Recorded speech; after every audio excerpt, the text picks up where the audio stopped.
നെടുങ്കണ്ടം ശ്രീ ഉമാമഹേശ്വര ഗുരുദേവ ക്ഷേത്രത്തിൽ നടന്നുവന്ന തിരുവുത്സവവും മഹാശിവപുരാണ യജ്ഞവും സമാപിച്ചു. തിരുവുത്സവത്തിന്റെ ഭാഗമായി താന്നുമൂട് ആറാട്ടുകടവിൽ നിന്നും ക്ഷേത്രത്തിലേക്ക് നടന്ന ആറാട്ട് ഘോഷയാത്രയിൽ നിരവധി ഭക്തജനങ്ങൾ പങ്കെടുത്തു.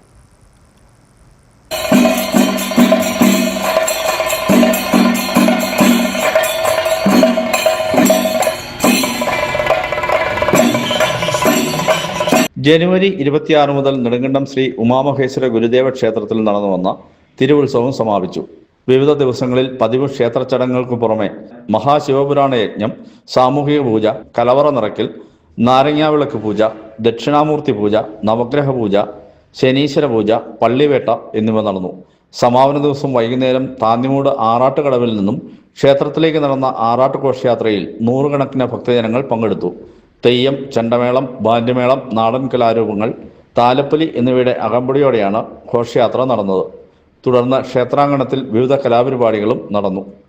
SNDP നെടുങ്കണ്ടം ശാഖാഭാരവാഹികളും ക്ഷേത്ര കമ്മിറ്റി അംഗങ്ങളും ഉത്സവാഘോഷ പരിപാടികൾക്ക് നേതൃത്വം നൽകി. News bureau, Nedumkandam.